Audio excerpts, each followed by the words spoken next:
Hello friends, ఇవాళ వీడియోలో మనం 13 డిసెంబర్ 2021కి సంబంధించిన పేపర్ అనాలిసిస్ గురించి అయితే డిస్కషన్ చేద్దాం.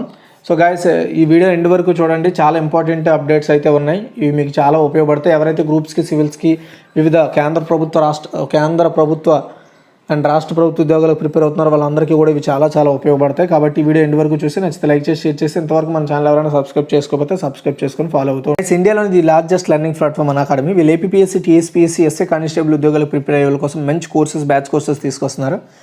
లక్ష్యం అనే పేరుతో కాంప్రహెన్సివ్ బ్యాచ్ కోర్స్ తీసుకొస్తున్నారండి. ఇది ఎవరైతే గ్రూప్ 1, గ్రూప్ 2 ఎగ్జామ్స్కి ప్రిపేర్ అవుతున్నారు ఏపీ అండ్ తెలంగాణలో, వాళ్ళకి ప్రత్యేకంగా 7 డెడికేటర్ల ద్వారా సబ్జెక్ట్ వైజ్గా వీళ్ళు కోర్సెస్ ప్రొవైడ్ చేస్తారు. అదేవిధంగా ఎస్ఏ కానిస్టేబుల్కి సంబంధించి మాక్ టెస్ట్ సిరీస్ కండక్ట్ చేస్తున్నారండి. ఇది December 5th ఒక టెస్ట్ ఉండబోతుంది 2 PM అండ్ ఇందులో 100 ప్రశ్నలు ఉంటాయి, 90 నిమిషాలు టైం ఇస్తారు. ఇది ఒక స్కాలర్షిప్ టెస్ట్. ఎంటైర్ సిలబస్ వచ్చేసి Indian history, geography, economy, Telangana history, geography, అదే ఏపీకి అనుకోండి ఏపీ హిస్టరీ మీద డిపెండ్ అయ్యి మనకి టెస్ట్ పెడతారు. ఈ టెస్ట్లో ర్యాంక్ 1 నుండి 4 వరకు ఎవరైతే ర్యాంక్ సంపాదిస్తారో వాళ్ళకి పర్సంటేజ్ వైడ్గా స్కాలర్షిప్ అయితే ఇస్తారండి ప్లస్ సబ్స్క్రిప్షన్లో. అదేవిధంగా దానికి సంబంధించిన అనాలిసిస్ ఈవినింగ్ 5 o'clock ఉంటుంది. And SI constable same mock test వచ్చేసి మళ్ళీ December 12th ఉండబోతుంది 2 PM. ఇందులో కూడా సేమ్ 100 ప్రశ్నలు, 90 నిమిషాలు ఫ్రీ స్కాలర్షిప్ టెస్ట్. ఇందులో కూడా ర్యాంక్ 1 నుండి 4 వరకు ఎవరైతే ర్యాంక్ సంపాదిస్తారో వాళ్ళకి పర్సంటేజ్ వైడ్గా ప్లస్ సబ్స్క్రిప్షన్లో డిస్కౌంట్ ఇస్తారు. ఇందులో కూడా Indian history, geography, economy and AP, Telangana history, geography మీద ఉంటుంది. అండ్ దీని కూడా అనాలిసిస్ వచ్చేసి ఆ రోజు ఈవినింగ్ 5 PM ఉంటుంది. తర్వాత వచ్చేసి రివిజన్ సిరీస్ ఆన్ హిస్టరీ మీద ఎవరైతే ఏపీఎస్సీ, టీఎస్పీఎస్సీ ఎగ్జామ్ ప్రిపేర్ అవుతున్నారో హిస్టరీకి సంబంధించిన రివిజన్ సిరీస్, అంటే ఇప్పటివరకు ఏం చెప్పారో మళ్ళీ దాన్ని ఒకసారి రివిజన్ చేస్తారనమాట. ఇందులో మొత్తం 5 డెడికేటర్లో ఈ క్లాస్ ప్రొవైడ్ చేస్తున్నారు. ఇది December 6th ఈ యొక్క సిరీస్ స్టార్ట్ కాబోతుంది 8 AM. అదేవిధంగా weekly current affairs of December మంత్కి సంబంధించి ఆల్ ఏపీఎస్సీ, టీఎస్పీఎస్సీ ఎగ్జామ్స్కి సంబంధించి మొత్తం 5 డెడికేటర్ల ద్వారా December 9th 9 AM సిరీస్ ఉండబోతుంది. ఎవరైనా ఇంట్రెస్ట్ ఉంటే ట్రై చేయొచ్చు. అయితే మీరు ప్లస్కి, ఫ్రీకి సబ్స్క్రిప్షన్ డిఫరెన్స్ చూసుకుంటే ఫ్రీలు అన్నీ కూడా లిమిటెడ్ అండి, బట్ ప్లస్ సబ్స్క్రిప్షన్లు అన్నీ కంప్లీట్ అన్లిమిటెడ్ అయితే ప్రొవైడ్ చేయడం జరుగుతుంది. అండ్ ఇందులో 1 month సబ్స్క్రిప్షన్కి 1700 రూపాయలు మీరు పే చేయాల్సి ఉంటుంది. ఇంకొక విషయం ఏంటంటే మన కోడ్ ఒకటి ఉందండి, EDU Tech 10 అనే కోడ్. ఈ కోడ్ కానీ మీరు వాడితే TEC10 ఈ కోడ్ కానీ వాడితే మీరు 1700 కాస్త 1530 రూపాయలకి రావడం జరుగుతుంది. అంటే 10% డిస్కౌంట్ వస్తుంది. అలా మీరు ఎన్ని మంత్స్ తీసుకుంటే అన్ని మంత్స్కి కూడా మన కోడ్ అయితే అప్లికేబుల్ అవుతుంది 10% డిస్కౌంట్తో. ఇది తెలుగులో అవైలబుల్ ఉందండి. తెలుగులో మీరు రైల్వే ఉద్యోగాలు కావచ్చు, ఏ ఉద్యోగాలు ప్రిపేర్ అవుతున్న అన్నింటికీ కూడా ఇక్కడ కోర్సెస్ అయితే ఉన్నాయి. పర్టికులర్గా ఏపీఎస్సీ, టీఎస్పీఎస్సీకి మన కోడ్ అనేది ఆఫర్ ప్రకటించడం జరుగుతుంది. ఎవరికైనా ఇంట్రెస్ట్ ఉండి ఇంటి దగ్గర ఉండి చదువుకుందాం అనే వాళ్ళకి ఇది ఒక బెస్ట్ ఆపర్చునిటీ. ఇంట్రెస్ట్ ఉంటే ట్రై చేయండి. డిస్క్రిప్షన్లో లింక్స్ అయితే ప్రొవైడ్ చేస్తాను. Thanks for watching guys.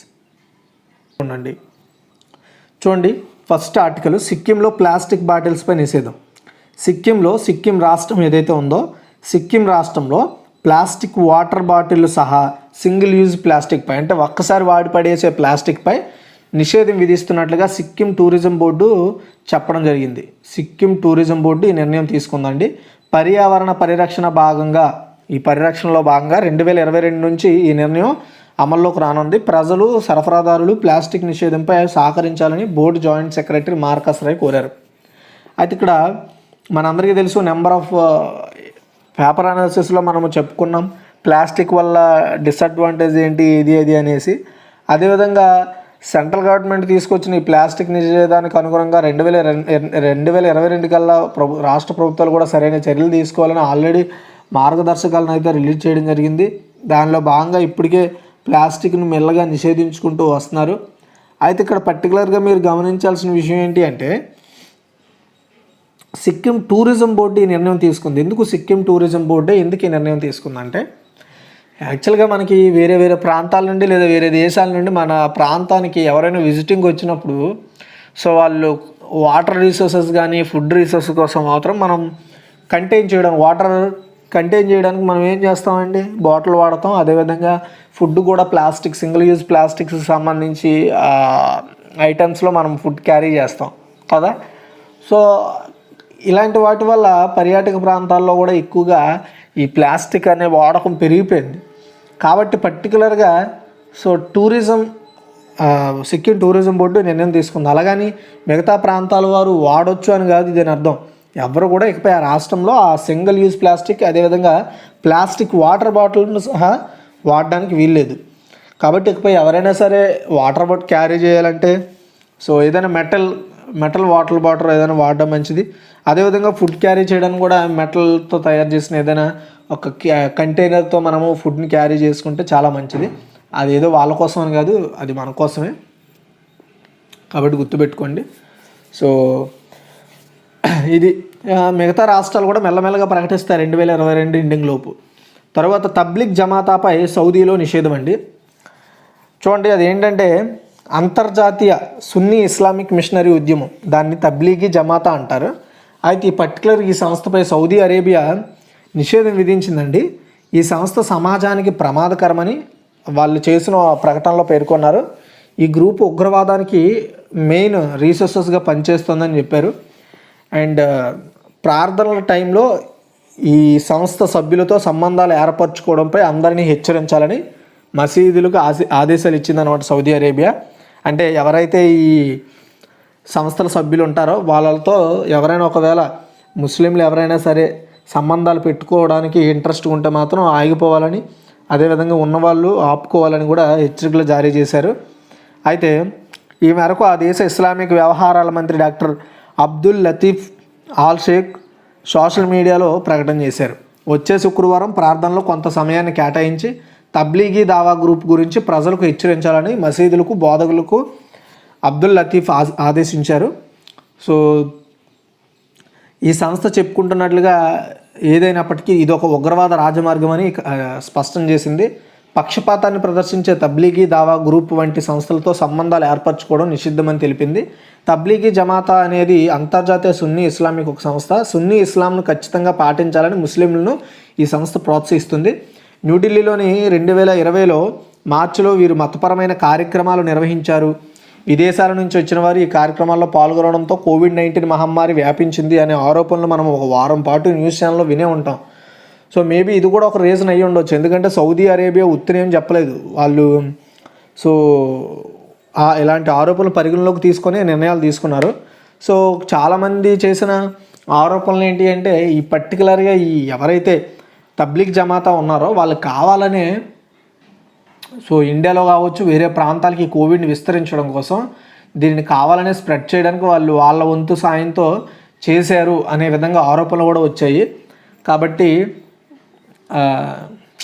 ఇప్పుడు ఒకటండి, మన దేశంలో పుట్టే మనమంతా ఒకటి, అంతేగాని నేను ఈ మతానికి అతీతుడిగా ఉంటాను ఆ మతానికి అతీతుడిగా ఉంటానంటే నువ్వు ఆ మతంలో నీకు మాత్రం అతీతుడిగా ఉండు, అంతేగాని ఆ అతీతాన్ని ప్రజల్లో చూపించి ప్రజల హక్కులకు కావచ్చు, ప్రజల యొక్క ఇంట్రెస్ట్ని, ప్రజల యొక్క స్వేచ్ఛని మనం భంగం కలిగించడానికి మనకి ఎలాంటి రైట్స్ లేవు. అలాగే వేరే వాళ్ళు కూడా మనకి అలా భంగం కలిగించడానికి వాళ్ళకి రైట్స్ లేవు. కాబట్టి ప్రతి ఒక్కరు దీన్ని గమనించాలి.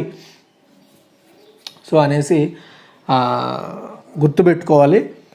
కాబట్టి ఇలాంటి ఆరోపణలన్నీ సంస్థ, అదేవిధంగా ఇంకా ఇంటర్నల్ ఇష్యూస్ ఏంటనేది ఇక్కడ మెన్షన్ చేయలేదు, కానీ మొత్తానికి నిషేధం అయితే విధించారు ఆ సంస్థ వాళ్ళు. ఎందుకంటే అక్కడ కూడా ముస్లిమేతర దేశాలే కూడా, అవి కూడా అరబ్ దేశాలు. అండ్ ఇక్కడ కూడా చాలామంది ఇటు సైడ్ కూడా అదే విధంగా నమ్మకం ఉంటుంది, చాలామంది నమ్ముతారు. కానీ అలాంటి ప్రాంతాల్లో కూడా ఇలాంటి ఒక సంస్థకు నిషేధం విధించడం నిజంగా మంచి విషయం, కాబట్టి గుర్తుపెట్టుకోవాలి. తర్వాత ఎగుమతుల్లో విశాఖ తూర్పుగోదావరి టాప్ అండి. చూడండి, యాక్చువల్గా 2021-22 ఆర్థిక సంవత్సరంలో ఏప్రిల్ నుంచి సెప్టెంబర్ వరకు కూడా మన దేశం నుండి వివిధ సరుకులను విదేశాలకి ఎగుమతి చేయడంలో టాప్ 30లో ఆంధ్రప్రదేశ్ నుండి 2 జిల్లాలు ఉన్నాయి, విశాఖపట్నం, తూర్పుగోదావరి. విశాఖపట్నం వచ్చేసి 14వ స్థానంలో 20,662 కోట్ల సరుకులను ఎగుమతి చేసింది. అదేవిధంగా తూర్పుగోదావరి 18వ స్థానంలో 18,200 కోట్ల విలువైన సరుకులను అయితే ఎగుమతి చేయడం జరిగిందండి.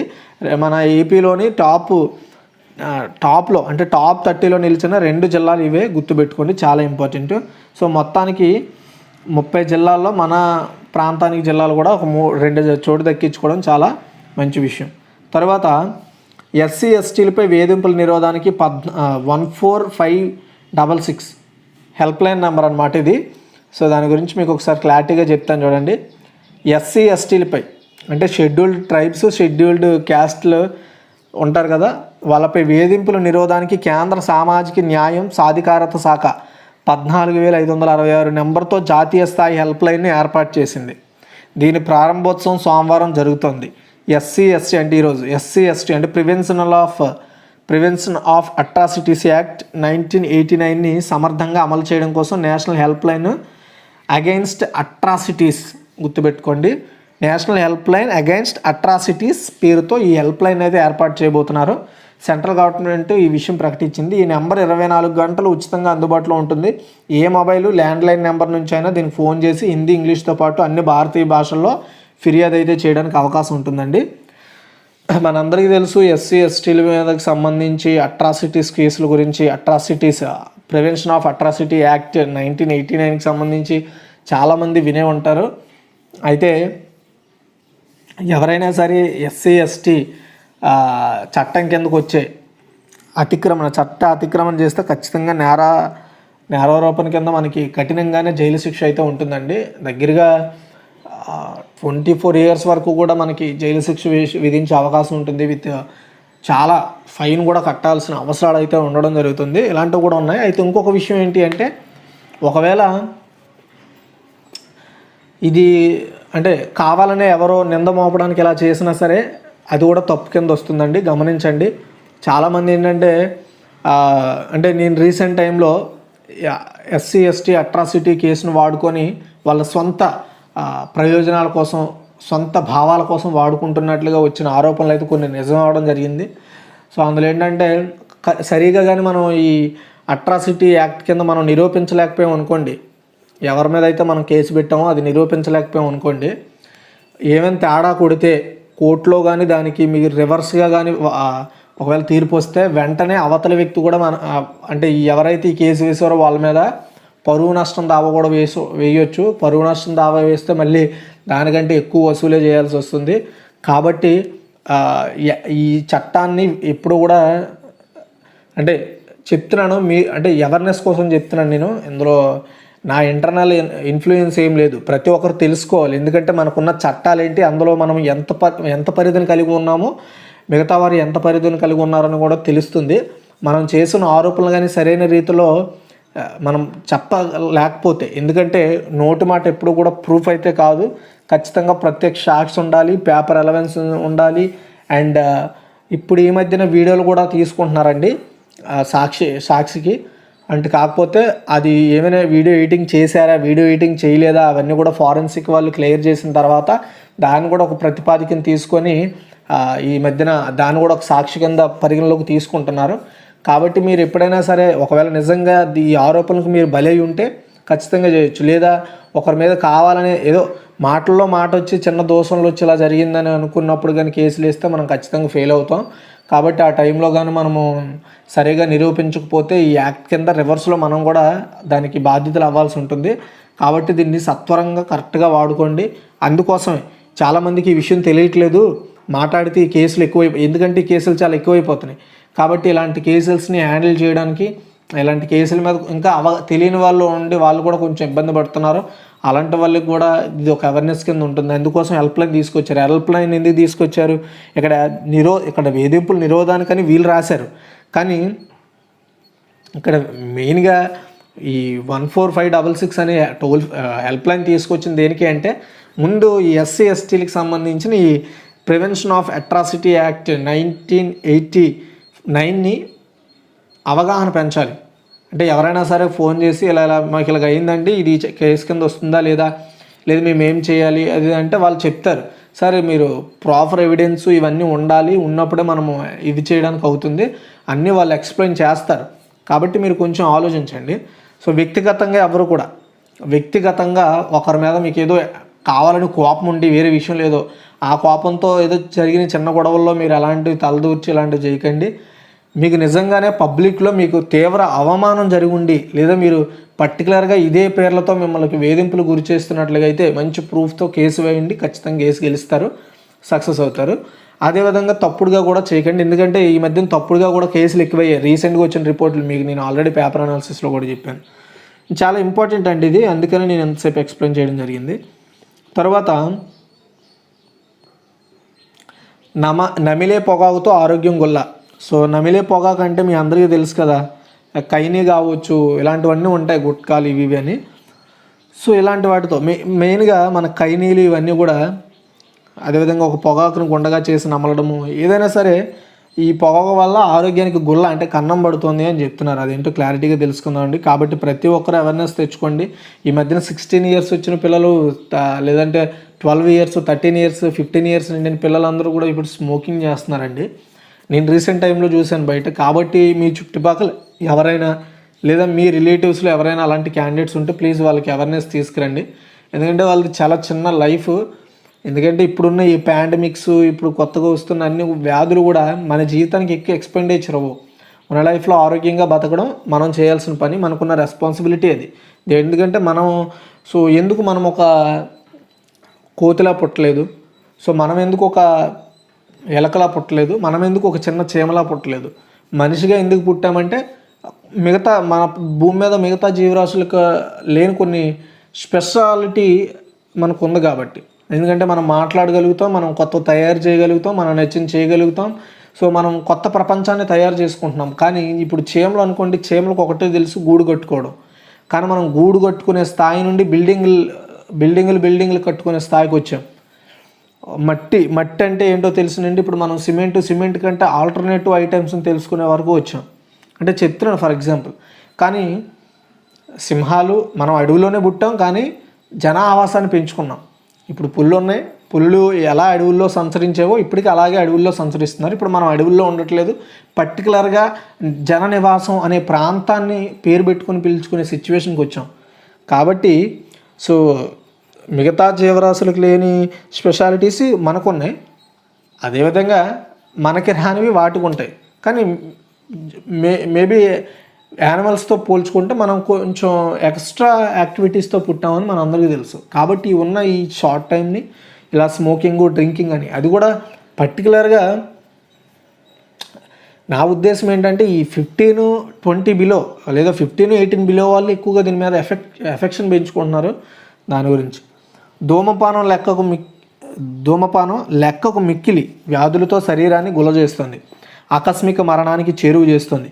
పొగ ఏమాత్రం రాని గుట్కా, ఖైని అంటే పొగలేని గుట్కా, ఖైని, జర్దా, పాన్ మసాలా వంటివి దానికి ఏమాత్రం తీసిపో. అంటే ఓన్లీ ఇప్పుడు ఫర్ ఎగ్జాంపుల్ చెప్తాను చూడండి. మనము ఫర్ ఎగ్జాంపుల్ స్మోక్ చేస్తే ఆ స్మోకు లోపలికి అంటే ఊపిరితిత్తుల్లోకి వెళ్ళి మొత్తం అంతా కూడా స్మాష్ చేస్తుంది. అదేవిధంగా ఇప్పుడు మనం చెప్పుకున్న గుట్కా, ఖైని, జర్దా, పాన్ మసాలా ఇవన్నీ వాడడం వల్ల ఏమవుతుందంటే అవి నవిలి అవి లోపలికి మింగినప్పుడు అవి లోపల మనకి దాని రియాక్షన్ కొంచెం స్లోగా చూపిస్తుంది. అట్ ది సేమ్ టైం మనకి నోటి క్యాన్సర్ అవి కూడా చాలా వచ్చే అవకాశాలు ఉన్నాయి. అయితే భారత్లో దాదాపు 20 కోట్ల మంది ధూమపాన రహిత పొగాకు ఉత్పత్తులను వినియోగిస్తున్నారని, అంటే ధూమపానం, పొగాకు ఇలాంటి ఉత్పత్తులు 20 crore మెంబర్స్ వాడుతున్నారని ఒక అంచనా మన ఇండియాలో. సిగరెట్లు తాగేవారితో పోలిస్తే ఇది 2 రెట్లు అధికం. ఫలితంగా ప్రతి సంవత్సరం 3.5 లక్షల ప్రాణాలు పోతున్నాయి. దేశంగా కరోనా మహమ్మారి కన్నా పెద్ద సంఖ్యలో ప్రజల ప్రాణాలను బలి తీసుకుంటున్నవి నమిలే పొగాకే. మనం ఇప్పుడు కరోనా వచ్చి ఒకేసారి ఎక్కువ మందిని తీసుకెళ్ళిపోయింది కానీ పాపం, కానీ ఇది ఏంటంటే మెల్లమెల్లగా ఒక్కొక్కరిని తీసుకెళ్ళిపోతుంది అనమాట. ఆ విషయం మనకు తెలియట్లే. 3 లక్షలు అంటే ఎక్కడండి, కరోనా సిచ్యువేషన్లోనే అంతమంది అక్కడ మరణ రేటు నమోదు అవ్వాలి. కానీ వీటి మీద రేట్ అయితే నమోదవుతుంది, గుర్తుపెట్టుకోవాలి. అంటే మనకు తెలియని అతిపెద్ద ప్రమాదకారిని మనం నార్మల్గానే ప్రజెంట్ బాగానే ఉంటే మనం చెడగొట్టుకుంటున్నాం అనమాట ఇది. అయితే ఆహార భద్రత ప్రమాణాల చట్టం 2006 కింద గుట్కా, పాన్ మసాలా వంటి వాటి తయారీ, నిల్వ చేయడం, రవాణా, పంపిణీ, విక్రయాలపై తెలంగాణ ప్రభుత్వం నిషేధం విధించింది. గుర్తుపెట్టుకోండి, ఆహార భద్రతా ప్రమాణాల చట్టం 2006. ఇప్పటికీ నేను 2 చట్టాల గురించి చెప్పాను. Prevention of atrocity act 1989. ఈ చట్టం ఏంటంటే ఎస్సీ ఎస్టీలకు సంబంధించి తీసుకొచ్చిన ఆ చట్టం గురించి ఆల్రెడీ నేను చెప్పాను ఇంతకు వీడియోలో. దానికోసం 14566 అనే టోల్ ఫ్రీ నెంబర్ తీసుకొచ్చారు. ఇప్పుడు ఇంకో చట్టం పేరు ఏంటంటే ఆహార భద్రత ప్రమాణాల చట్టం 2006. దీని కింద గుట్కా కానీ, పాన్ మసాలా కానీ, లేదా వాటి తయారీ కానీ, నిల్వ చేయడం కానీ, దాన్ని సరఫరా చేయడం కానీ, పంపిణీ చేయడం కానీ ఇలాంటి విక్రయాలపై తెలంగాణ గవర్నమెంట్ నిషేధం విధించింది. పొగాకు ఆహారానికి సంబంధించింది కాదు. రీసెంట్గా మన ఏపీ కూడా ఈ విధంగానే నిషేధం అయితే విధించింది. ఆంధ్రప్రదేశ్ కూడా, మన తెలంగాణ, మన ఏపీ 2 తెలుగు రాష్ట్రాలు కూడా ఈ నిర్ణయాన్ని తీసుకున్నాయి. అయితే ఈ చట్టం కింద నిషేధం సరికాదని సిగరెట్లు, ఇతర పొగాకు ఉత్పత్తుల చట్టానికి అది విరుద్ధమని గుట్కా వ్యాపారులు చేసిన వాదనను న్యాయస్థానం తోసిపుచ్చింది. నమిలే విధంగా ఉన్న అన్ని పొగాకు ఉత్పత్తులు ఆహార నిర్వచనం పరిధిలోకే వస్తాయని కూడా క్లారిటీ చెప్పింది. ₹2-3 విలువ చేసే గుట్కా పొట్లాలను నమలడం వల్ల నోటి క్యాన్సర్ అనేది బారిన పడే ఒక్కో రోగికి చికిత్సకు ప్రభుత్వాలు ₹2,00,000 పైగా ఖర్చు చేస్తున్నట్లుగా అధ్యయనాలు చెప్తున్నాయి. ప్రైవేట్ హాస్పిటల్లో ఈ వ్యయం 3-4 రెట్లు అధికంగా ఉంటుంది. విశ్వవ్యాప్తంగా అంటే ప్రపంచవ్యాప్తంగా నోటి క్యాన్సర్ల బాధితులు అండ్ ఆ వ్యాధి చికిత్స ఖర్చుల్లో భారత్, పాకిస్తాన్, బంగ్లాదేశ్, శ్రీలంకలు ముందు వరుసలో ఉన్నాయంటే మీరు అర్థం చేసుకోండి దాని సిచ్యువేషన్ ఎలా ఉందో ఈ ఆసియా కంట్రీస్లో. సో అయితే ప్రపంచ క్యాన్సర్ పరిశోధన అనేది 3 ఏళ్ల క్రితమే ఈ విషయాన్ని ప్రకటించింది. గతంలో గుట్కాలు వాటి వినియోగం మొదలుపెట్టాక 10 నుంచి 15 ఏళ్ల తరువాత క్యాన్సర్లు బయలుపడేవి. ప్రస్తుతం మారిన ఆహారపు అలవాట్లు కావచ్చు అండ్ వెదర్ సిచ్యువేషన్స్ కావచ్చు ఇప్పుడు 5-6 నెలల్లోనే వాటి ప్రభావం చూపిస్తున్నాయి. అయితే 40 ఏళ్లకు దిగువ ఉన్న వారిలో ఇటీవలే నోటి క్యాన్సర్లు అధికంగా కనిపిస్తుండడం ఆందోళన కలిగించే అంశం. చెప్పాను కదా నేను అది. అయితే మన ఇండియాలో మైనర్లు దాదాపు 10% గుట్కా వంటి వాటిని వినియోగిస్తున్నట్లుగా చెప్తున్నారు. చూసారా, మైనర్స్ 10% అంటే వాడుతున్న వాళ్ళలో 10% మైనర్లు గుట్కా ఇలాంటి వాటిని నవ్వులుతున్నారు. అంటే ఇంక స్మోకింగ్ చేసే వాళ్ళు పక్కన పెడితే. సో సిగరెట్లతో పోలిస్తే తక్కువ ధరకే దొరుకుతుంది కాబట్టి ఇది, ఎందుకంటే రూపాయికి ₹2 దొరుకుద్ది. అదే సిగరెట్ అనుకోండి ₹12 మేబీ అబౌవ్ ₹15 ఎంతైనా ఉండొచ్చు. సో పని చేసేటప్పుడు అలసట తెలియకుండా ఉంటుందనే దురాభిప్రాయంతో చాలామంది నమిలే పొగాకును ఉత్పత్తులను అలవాటు పడుతున్నారు. గ్లోబల్ అడల్ట్ సర్వే ప్రకారం పొగాకు ఉత్పత్తులను వినియోగిస్తున్న వారిలో 96% అవి ప్రమాదకరమని తెలుసు. ఆ నష్టం ఎంత భయంకరంగా ఉంటుందో అనే దానిపై చాలామందికి పూర్తి స్థాయి అవగాహన కూడా ఉండటం లేదు. పోనీ ఎవరైనా చెప్తే కూడా వినే సిచ్యువేషన్లో కూడా లేరు. గుట్కాలు వంటివి ఆరోగ్యాన్ని గుల్ల చేయడంతో పాటు వాటిని నమిలి ఉమ్మివేయడం ద్వారా కరోనా వైరస్ వ్యాపించే అవకాశం ఉంది. ఆహార భద్రతా ప్రమాణాల చట్టం కింద ప్రజలు ఆరోగ్యానికి హాని కలిగించే ఉత్పత్తులపై ఏడాదికి మించకుండా ఉత్పత్తుల నిషేధం విధించవచ్చు. గుర్తుపెట్టుకోండి, ఇప్పుడు మనం చెప్పిన ఏదైతే ఆహార భద్రతల చట్టం 2006 ఉందో, ఆహార భద్రతల ప్రమాణాల చట్టం 2006 ఏదైతే ఉందో ఆ చట్టం ద్వారా ఏడాదికి మించకుండా ప్రభుత్వాలు నిషేధం విధించవచ్చు. నమిలే పొగాకు ఉత్పత్తులను 8 ఏళ్ల క్రితం నుంచే దాదాపు అన్ని రాష్ట్రాలు, కేంద్రపాలిత ప్రాంతాలు ఆ చట్టం కింద నిషేధిస్తూ ఏటా ఉత్తర్వులు జారీ చేస్తున్నాయి. ఎవ్రీ ఇయర్ అంటే ఇయర్కే చేయాలి, మళ్ళీ నెక్స్ట్ ఇయర్ కూడా చేసుకోవచ్చు. అలాగా ఇయర్లీ చేస్తూ ఉండాలి. ఇటీవల జార్ఖండ్, హర్యానా, పశ్చిమ బెంగాల్, ఆంధ్రప్రదేశ్ ప్రభుత్వాలు సైతం ఇదే బాటలో నడిచాయి. నిబంధనలు ఎన్ని ఉన్నప్పటికీ గుట్కా మాఫియాలు అక్రమ రవాణాలో కాకలు తీరిపోయాయి. వాడవాడలో, దుకాణాల్లో, రోడ్ల పక్కన యథేచ్ఛగా వాటి విక్రయాలు కొనసాగుతున్నాయి. ఢిల్లీ, ఉత్తరప్రదేశ్, కర్ణాటకల నుంచి పెద్ద మొత్తంలో నమిలే పొగాకు ఉత్పత్తులు హైదరాబాద్కు తరలివస్తున్నాయి. భాగ్యనగరం అంటే హైదరాబాద్లో బేగం బజారు, కాటేదాన్, సనత్ నగరు, అంబర్పేట వంటి ప్రాంతాలు గుట్కా గిడ్డంగులుగా మారాయన్న కథనాలు ఇటీవలే జోరెత్తాయి. ఏపీలోని విశాఖపట్నంలో గుట్కా మాఫియా వెల్లునుకున్నట్లుగా గతంలో జరిపిన దాడుల్లో క్లారిటీ వచ్చింది. అయితే ఈ సంవత్సరం జూన్లో తెలంగాణ కాగజ్ నగర్లో భారీ ఎత్తున గుట్కాను పోలీసులు స్వాధీనం చేసుకున్నారు. ఇలా పట్టుబడుతున్న ఘటనలు ఇటీవలే సర్వసాధారణం అయిపోయాయి. పైగా నిషేధం వల్ల చాలా చోట్ల ధరలను రెట్టింపు చేసి విక్రయిస్తున్నారు. ప్రజారోగ్యాన్ని హరిస్తున్న పొగాకు ఉత్పత్తుల నిషేధాన్ని ప్రభుత్వాలు పటిష్టంగా అమలు చేయాలి. అక్రమ రవాణాకు అడ్డుకట్ట వేస్తూ గుట్కా మాఫియాలపై ఉక్కుపాదం మోపాలి. వాటి వాడటం వల్ల తలెత్తే పెను నష్టాలపై వాడవాడలా విస్తృతంగా అవగాహన కల్పించాలి. అప్పుడే పొగాకు ఉత్పత్తులు అడ్డుకట్టుగా పాలకులు తీసుకునే చర్యలు ఫలవంతమవుతాయి. అయితే ఒకటండి, చట్టాల కింద ఇంప్లిమెంటేషన్, చట్టాన్ని ప్రకటించడం కాదు, చట్టం అమల్లో ప్రభుత్వాలు సరైన బాధ్యత తీసుకోవాలి. అయితే ఈ నిషేధంలో ఒకవేళ అక్కడ జరుగుతున్న సిచ్యువేషన్ని ఎవరు చూసి ఎవరికి కంప్లైంట్ చేయాలి, ప్రజలకు తెలియజేయాలి. ఒకవేళ అలాంటి జరిగితే పోలీసులకు తెలియజేసామనుకోండి, పోలీసులు వచ్చేలోపు ఇదంతా క్లియర్ అయిపోతుంది. అండ్ ఇన్ కేసు చెప్పే విషయం ఏంటంటే ఒక్కోసారి పోలీసులు కూడా దీనికి ఆల్రెడీ అలవాటు పడిపోయిన వాళ్ళు కూడా ఉన్నారు పని ఒత్తిడి వల్ల. అలాంటి వాళ్ళు కూడా ఇలాంటి కార్యక్రమాలని పెద్దగా పట్టించుకోవట్లేదనే వాదనలు కూడా ఉన్నాయి ఎప్పటి నుండో. సో అవి ఇంటర్నల్గా చాలామందికి ఉండే ఆలోచనలు. కాబట్టి ఏంటంటే దీన్ని శ్రద్ధ తీసుకొని ఇలాంటివి చేసే వాళ్ళ మీద లేదా నేరుగా సో ఇదేంటంటే ఎవరైతే పీపుల్ ఉంటారో సో పీపుల్కి కొంత అధికారం వచ్చేలా ఈ చట్టాన్ని తయారు చేయాలి. అంటే ఏంటి, డైరెక్ట్గా దీనికి ప్రూఫ్ ఐడితో మీరు సబ్మిట్ చేసి దీన్ని ఫైల్ చేయొచ్చు, కేసు ఫైల్ చేయొచ్చు, ఇలాంటివి ఏమైనా చూపించాలి. ఇది కూడా నార్మల్ ట్రాక్లోనే కేసు ఫైల్ చేయడము, దాన్ని విచారించడం, ఇవన్నీ టైం వేస్ట్ మనకు తెలిసినంత వరకు.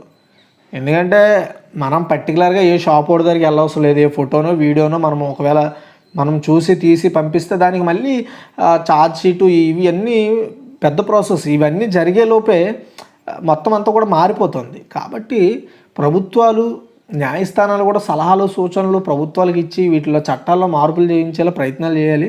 ఇలా సగం సగం ఏవో చట్టాలు తయారు చేసి చట్టాలు అనేవి ప్రజలను మభ్యపెట్టడానికో లేదా ప్రజలకు ఇంకేదో ఎక్సెట్రా చేయడానికో కాదు. ఎందుకంటే ఇప్పుడు చాలా వరకు ఇప్పుడు మనం చెప్పుకున్న గుట్కాలు అవి కూడా మనం వార్తల్లో వింటూ ఉంటున్నాం. ఆ మంత్రో లేదు ఈ ఎమ్మెల్యే కింద నడుస్తుంది గుట్కా దందా అది ఇది అని అంటూ ఉంటాం. సో అది దాని ఉద్దేశం ఏంటంటే ఇప్పుడు చాలామంది ఎమ్మెల్యేలు, ఎంపీలు ఎలా అవుతున్నారు ఏమనంటే ప్రతి ఒక్కరు బహిరంగంగా చెప్తున్నారు, మేము ఇంత డబ్బు ఖర్చు పెట్టాం, లేదా బహిరంగంగా అంటున్నారు మేము ఈ సీట్కి ఎంత ఖర్చు పెట్టాము అని చెప్తున్నారు. ఎమ్మెల్యే నిజంగా నువ్వు నిజాయితీ ఎమ్మెల్యే అయితే ప్రజాస్వామ్యబద్ధంగా నువ్వు పరిపాలనా విభాగంలో ప్రథమ పౌరుడిగా అవ్వాలనుకుంటే సీటుకి డబ్బులు ఎందుకు ఇవ్వాలంటే హైకమాండ్ రన్ అవ్వాలంటారు. అంటే ప్రజలకు సేవ చేయడానికి డబ్బు కట్టాలి. అంటే ఇలాంటి రూల్స్ కూడా ఎలక్షన్ కమిషన్ ప్రపోజల్లో ఉంచడము, ఇలాంటివి కంటిన్యూ చేయించడము, ఇవన్నీ ఏంటంటే ఒకదానికి లింక్ ఉన్నాయండి. ఏవో ప్రజల్ని కాపాడుతున్నాం అనే దానికి ప్రభుత్వాలు తీసుకొస్తున్న ఇలాంటి చట్టాల వల్ల ప్రజలకేం ఒరిగేదేం ఉండదు. ఎంతమంది నవలట్లేదు చెప్పండి. కొన్ని సెంటర్స్లోకి వెళ్తే మీరు బాత్రూంలో, కొన్ని పబ్లిక్ టాయిలెట్స్లోకి మీరు వెళ్తే మొత్తం గుట్కాలు, నవిలు ఇవే ఉంటాయి. అంటే జరుగుతోంది, ఎక్కడో అమ్ముతున్నారు. మరి అమ్ముతున్నారంటే దీని నిషేధం ఎక్కడ జరుగుతున్నట్లుగా అది గుర్తుపెట్టుకోవాలి. కాబట్టి ఈ వీడియో మీకు నచ్చింది అనుకుంటున్నాను. మీకు ఇంకేమైనా డౌట్స్ ఉంటే ఇవన్నీ చెప్పండి, మనం వీడియోస్ చేద్దాం. Thanks for watching.